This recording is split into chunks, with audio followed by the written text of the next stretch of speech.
Hello my champs, welcome in Digital Gyan Shala. I Akanksha is again here to make biology your favorite subject. So let's proceed with our topic. As we know, we always start our class with the positive thoughts. So thought of today's class is dream, dream, dream. Dream result in action. Dream transform into thoughts and thoughts result in action. See, सपने देखो, सपने देखेंगे ना तो आप कुछ सोचेंगे, आपके मन में विचार आएंगे और जब विचार आएंगे तो आप उनको इम्प्लीमेंट करेंगे और आपके सपने पूरे करने में वो मदद करेगा. So guys, keep dreaming and keep achieving your goals. So today's topic is respiratory system. Respiration is a metabolic process that occurs in all organisms. It is a biochemical process that occurs within the cells of organisms. In this process, the energy, that is ATP, is produced by the breakdown of glucose, which is further used by cells to perform various functions. Every living species from a single celled organism to dominant multicellular organism perform respiration. See, हमें हर काम के लिए energy चाहिए. आज मैं आपको खड़े होकर यहाँ पढ़ा रही हूँ तो मुझे एनर्जी चाहिए, है ना. मैंने लंच किया, मुझे एनर्जी मिली, पर हमें खाना खाने से कैसे एनर्जी मिलती है, यही सब के आंसर आज आपको क्लास में मिलेंगे. तो हमें एनर्जी मिल कैसे रही है? हम बोलते हैं खाना खाने से एनर्जी मिल रही है. यस, बट मैम आप तो बोल रहे हो हम रेस्पिरेटरी सिस्टम में एनर्जी के बारे में पढ़ रहे हैं, रेस्पिरेशन से कैसे एनर्जी मिल रही है? लेट्स सी, मैं आपको बहुत ही सिंपल वे में चीज़ बताती हूँ. सबसे पहले एक बार हम डेफिनेशन की तरफ आते हैं. Respiration is defined as a metabolic process, जो मैं अभी हमने पढ़ा. The living cell of an organism obtains energy ATP की फॉर्म में by taking in oxygen and liberating carbon dioxide from the oxidation of complex organic substance. मैं पूछूंगी आपसे रेस्पिरेशन क्या होता है, आप क्या करेंगे ma'am? Inhalation then exhalation. Yes, somewhere you are right, but अब हम 10th में आ चुके हैं. सांस लेना इज नॉट रेस्पिरेशन. होता क्या है बेटा? देखो, ये आपका सेल है. क्या है ये? सेल. सेल में क्या होता है? हमारे ग्लूकोज है. फाइन. अब क्या होगा? यहां से आएगी हमारी ऑक्सीजन. हमने इनहेल करी है ऑक्सीजन, ऑक्सीजन इनहेल कर रहे हैं एनवायरमेंट से. उसके बाद क्या होता है बच्चों कि ये जो आपकी ग्लूकोज है जो सेल में है, ये ब्रेक डाउन होता है. किस किस में ब्रेक डाउन हो रहा है बताइए? देखिए, हम क्या एक्सेल कर रहे हैं, कौन सी गैस कर रहे हैं? CO2. CO2, ठीक है. एक आपके H2O और बेटा एनर्जी. तो हमें क्या इससे पता लग रहा है? और एनर्जी किस फॉर्म में हमारे बॉडी में स्टोर रहती है? ATP. ATP मतलब adenosine triphosphate. Let me right, adenosine triphosphate. ठीक है. हमारी सेल के अंदर ग्लूकोज है, जो हम डाइजेशन का चैप्टर जब हमने पढ़ा था, हमने देखा था हमें किस तरीके से न्यूट्रिएंट्स वगैरह हमने एब्जॉर्ब किए थे इंटेस्टाइन ने, है ना. अब उसके बाद क्या हो रहा है कि हमारे पास ऑलरेडी ग्लूकोज है, ऑक्सीजन आया, ऑक्सीजन ने ग्लूकोज को ब्रेक डाउन किया एंड देन हमारे पास क्या क्या चीज़ आया? CO2 आया, H2O आया और हमें एनर्जी मिल गई. तो क्या आपको आंसर मिल गया कि हमें रेस्पिरेशन से एनर्जी कैसे मिल रही है? ओके. एनर्जी किस फॉर्म में बेटा? ये क्वेश्चन आपके बोर्ड्स में काफ़ी बार पूछा गया है कि ATP क्या होता है. Right a short note on ATP. ATP आपका होता है एडिनोसिन ट्राइफॉस्फेट. ये होता क्या है? देखो, हमारी जो सेल होती है ना, क्या होता है हमारी बॉडी में? एक टर्म होती है ADP, एक होती है ATP.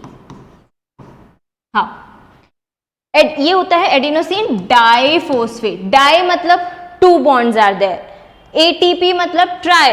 ट्राई मतलब 3 बॉन्ड्स हैं. किसके बेटा? फॉस्फेट ग्रुप के. हमारे पास 2 बॉन्ड्स तो होते ही ये बॉडी में, ठीक है, ये ऑलरेडी है. अब क्या होता है जब हम खाना खाते हैं, है ना, हम जब भी फूड इनटेक कर रहे हैं उस दौरान एक फॉस्फेट ग्रुप आके इससे एक और बॉन्ड जुड़ जाता है। अब ये 3 बॉन्ड हो गए, ट्राइफॉस्फेट हुआ। तो ये जब जुड़ जाएगा, जैसे मैंने खाना खाया, वो फॉस्फेट ग्रुप आया एडीपी के साथ जुड़ गया और उसने एटीपी बना लिया। अब वो स्टोर्ड एनर्जी है, बट जब मैं आपको पढ़ा रही हूँ मेरी एनर्जी जो है वो यूज आ रही है, राइट। तो जब मेरी एनर्जी यूज आ रही है ना, तो मेरा जो थर्ड बॉन्ड है जो मुझे खाना खाने से मिला था, वो थर्ड बॉन्ड ब्रेक होगा और एनर्जी रिलीज होगी और मैं आपको पढ़ा पा रही हूँ, राइट। तो हमारे जो थर्ड बॉन्ड में एनर्जी होती है, अब वो थर्ड बॉन्ड टूटा, वो एटीपी से वापस एडीपी बन गया। इस तरीके से वो साइकिल कंटिन्यू चलता रहता है। तो आई होप आपका एटीपी जो है वो क्लियर है। ओके, ये आपको डेफिनेशन समझ में आ गई होगी। ATP is the molecule for storing and transferring energy in cells. It is often referred to as the energy currency. बेटा हमारी एनर्जी करेंसी है। हम जब पैसा खर्च करते हैं ना, हमारी बॉडी में एनर्जी किसकी वजह से खर्च हो रही है? एटीपी, एटीपी खर्च हो रही है। तो हमारी एनर्जी करेंसी किसको बोलेंगे हम? एटीपी को, ठीक है।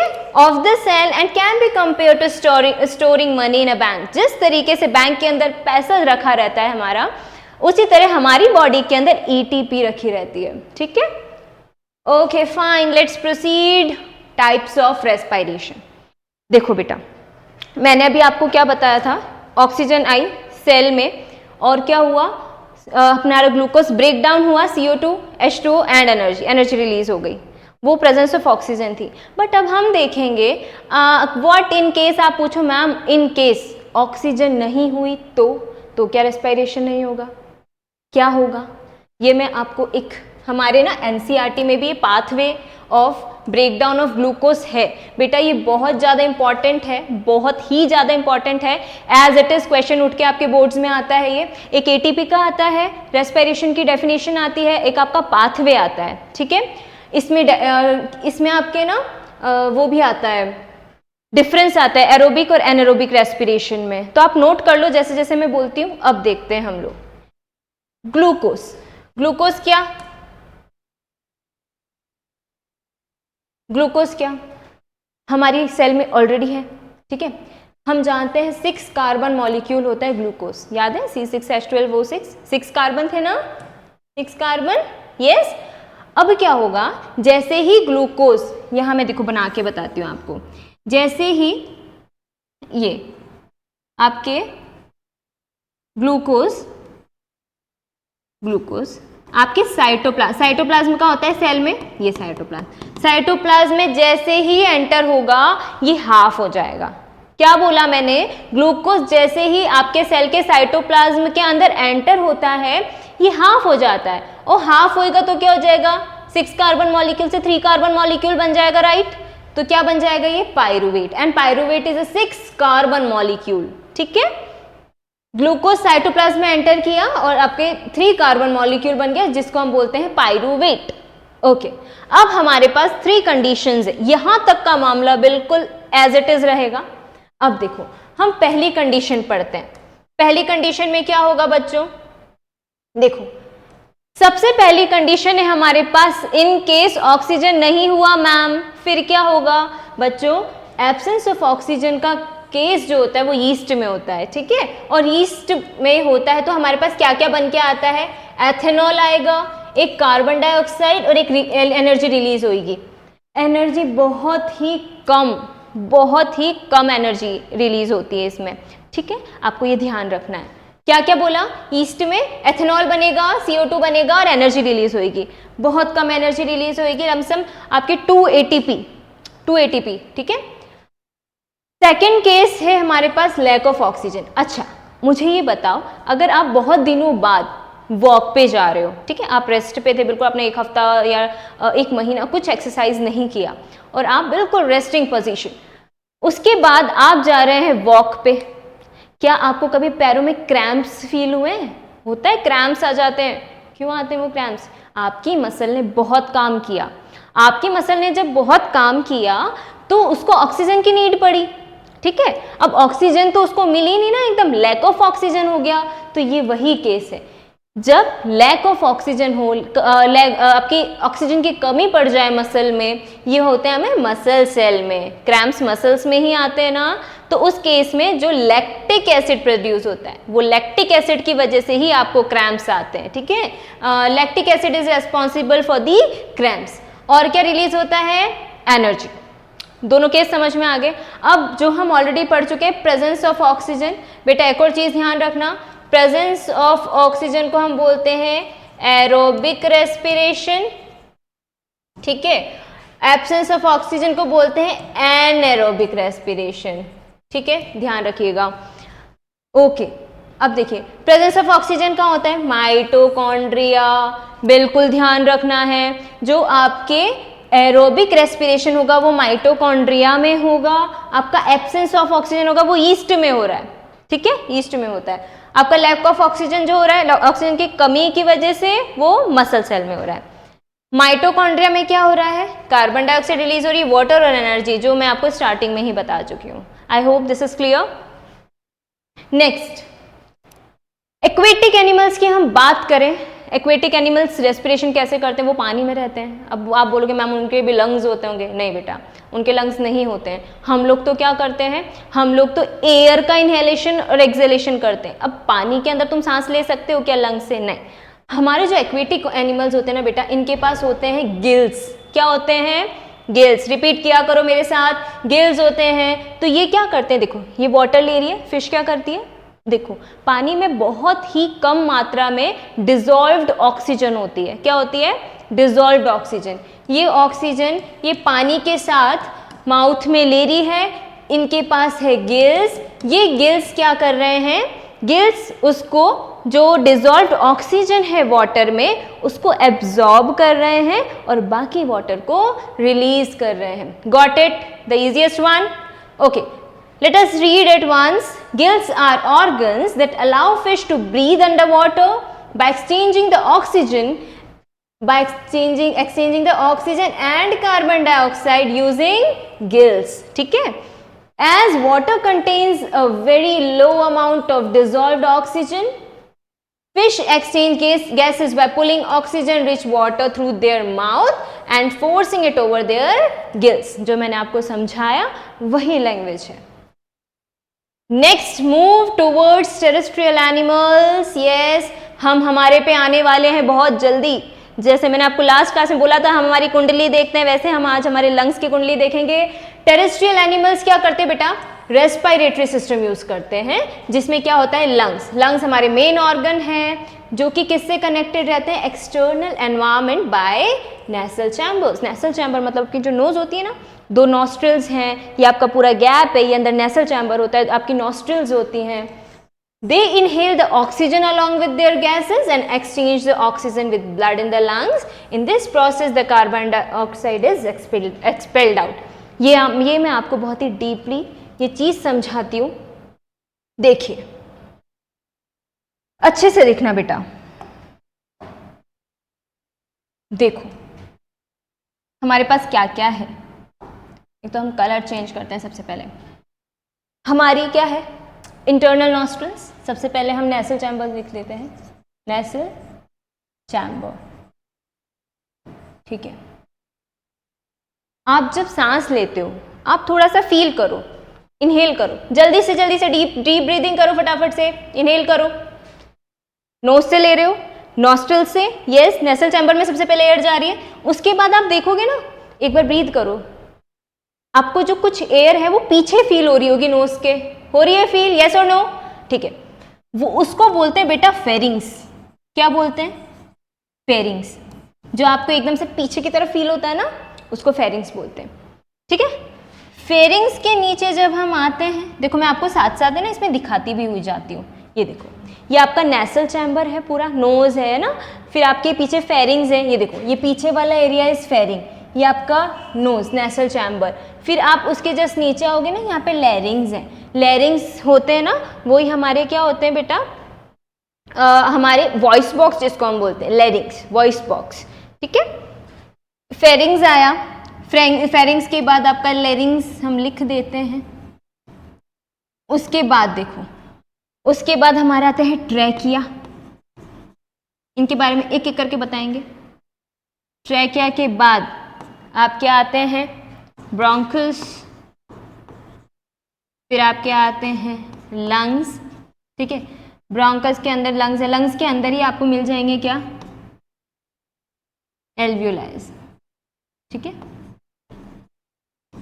एल्वियोलाइज होते हैं। एल्वियोलाई देखना बहुत शानदार चीज़ है बेटा, हमारे अंदर गॉड ने हमें इतना ज़्यादा अच्छे से बनाया है। देखो नेसल चैम्बर, जब आप इनहेल करते हो, इनहेल करोगे तो आपके फेरिंग्स में, आप मैंने आपको जहाँ बोला जहाँ आपका एयर पीछे टच हो रहा है, दैट इज फेरिंग्स, ठीक है।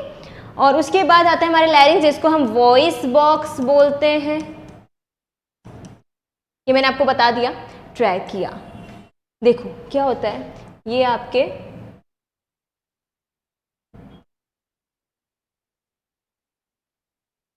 मैं आपको एक बार ड्रॉ करके बता देती हूँ क्या होता है बेटा।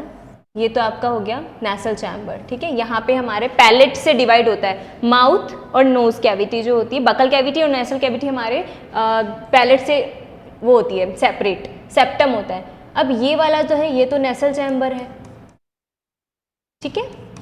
ये वाला एरिया, ये जो पीछे वाला एरिया है ना, ये आपके फेरिंग्स, ठीक है। अब देखो यहाँ से एक इस तरीके से आ रहा है और इसमें इस तरीके से आपके राउंड राउंड रिंग्स हैं। आप है ना एक बार थ्रॉट पे हाथ लगाओ अपना और बिल्कुल लाइट हेड, बिल्कुल लाइटली फिंगर से इसे टच करो।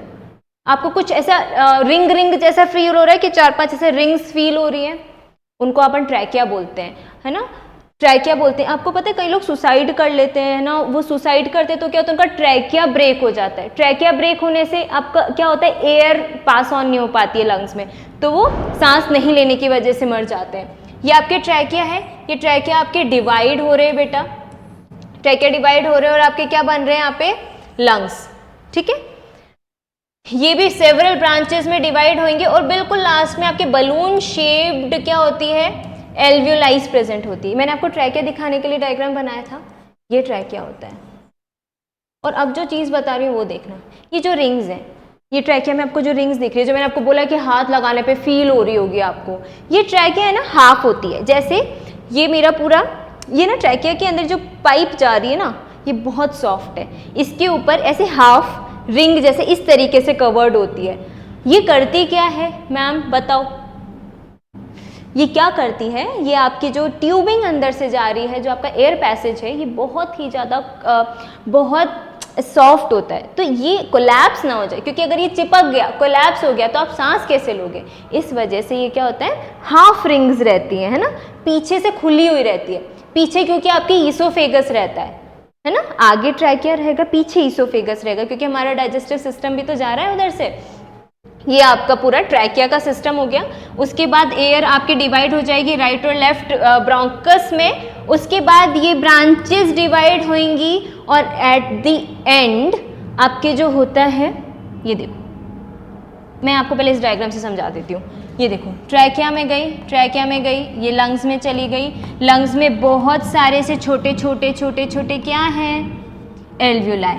आपको अगर क्वेश्चन आता है कि वह कि कहाँ पे आपके क्या होता है, एक्सचेंज ऑफ गैसेस कहाँ अकर होता है, आप आंसर दोगे एल्वियोलाई। एल्वियोलाई सबसे लास्ट पार्ट है। ये आपको ये पार्ट दिख रहा है क्या, डायफ्राम, इसको अपन डायफ्राम बोलते हैं। क्या बोलते हैं, डायफ्राम, ठीक है। ये डायफ्राम है। डायफ्राम में क्या होता है,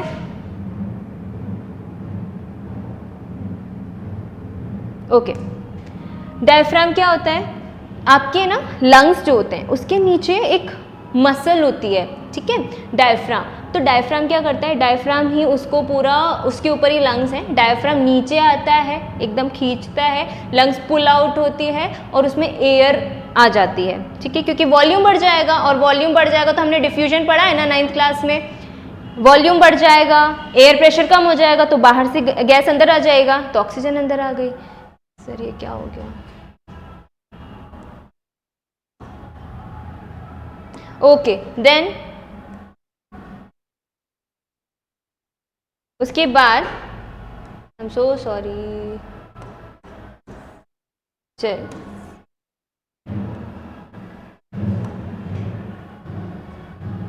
उसके बाद क्या होगा, पुल आउट हुआ, एयर अंदर है, ऑक्सीजन अंदर आया, फिर वो क्या होता है कि हमारे जो डायफ्राम है वो अपना वापस नॉर्मलाइज होता है और नॉर्मलाइज होने के बाद CO2 आपका वापस बाहर रिलीज हो जाता है। ठीक है, अब देखो, अब मैं आपको एल्वियोलाई दिखाती हूँ। ये आपकी मेन एल्वियोलाइज है। सी कितना ज़्यादा कॉम्प्लिकेटेड और कितना सुंदर स्ट्रक्चर है। एल्वियोलाई में क्या होता है, जो आपके लंग से एयर आ रही है, लंग से एयर आई तो उसके बाद क्या हुआ, ऑक्सीजन इनमें ट्रैप हो गई। अब कैन यू सी कि एक एक, ये बहुत बड़ा दिखा हुआ, ये बहुत मिलियंस। देखो मैं आपको एक बताती हूँ, हमारी दोनों लंग्स में इतनी ज़्यादा एल्वियोलाइज होती, मिलियंस ऑफ एल्वियोलाइज होती हैं कि अगर हम उन दोनों लंग्स की एल्वियोलाइज को साथ में बिछा दें तो एक आपके पूरा कोर्ट बन जाएगा, मतलब बैडमिंटन कोर्ट बन जाएगा आपका। इतनी बड़ी, इतनी सारी एल्वियोलाइज होती है हमारे अंदर, है ना, कितना इंटरेस्टिंग है। अब देखो हमारी एल्वियोलाइज में गैस आया, गैस आने के बाद क्या हुआ, गैस आने के बाद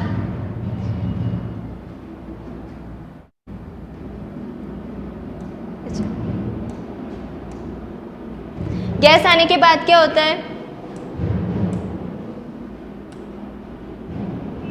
फाइन, ये देखो इसमें अंदर गैस आएगी। ठीक है, अब इसमें बहुत सारी एल्वियोलाई वो है, कैपिलरीज। कैपिलरीज क्या है, ब्लड वेसल है, एक्सचेंज ऑफ गैसेस होगा ना उसमें, तो जो भी हमारे एल्वियोलाई के अंदर ऑक्सीजन आई वो कैपिलरीज में चली गई, है ना, कैपिलरी में चली गई। ये देखो एल्वियोलाई से, एल्वियोलाई में क्या है, कैपिलरीज, बाहर बहुत सारी कैपिलरीज अटैच हैं, तो O2 कहाँ चली गई, कैपिलरीज में, कैपिलरीज में गई। कैपिलरीज से ऑक्सीजन, कैपिलरीज कहाँ लेके गई ऑक्सीजन को, टिश्यूज तक, टिश्यूज तक लेके गई। टिश्यूज में हम जानते हैं कि बहुत सारा क्या था, सेल्यूलर वेस्ट। ऑब्वियसली अब हम खाना बनाते हैं किचन में तो हम सारी इंग्रेडिएंट्स यूज लेते हैं, लेकिन किचन का वेस्ट भी तो निकल रहा है। इस तरीके से हमारे टिश्यू का भी बहुत, या सेल का भी सेल्यूलर वेस्ट होता है, दैट इज, चलो मैं आपको अच्छे से बताती हूँ। फाइन, इसमें टिश्यूज क्या करेगा, CO2 होता है ना, तो CO2 वापस वो कैपिलरी को देगा, कैपिलरी वापस एल्वियोलाई के पास आएगी और एल्वियोलाई को CO2 दे देगी और हम क्या कर देंगे, उसको एक्सहेल कर देंगे। ठीक है, तो हमारा ये था पूरा रेस्पिरेटरी सिस्टम। आई होप आपकी बहुत सारे डाउट्स क्लियर हुए होंगे, एंड अगर आपको कुछ भी डाउट्स होते हैं तो आप हमें व्हाट्सएप कर सकते हैं, numbers are given. Thank you so much and have a nice day.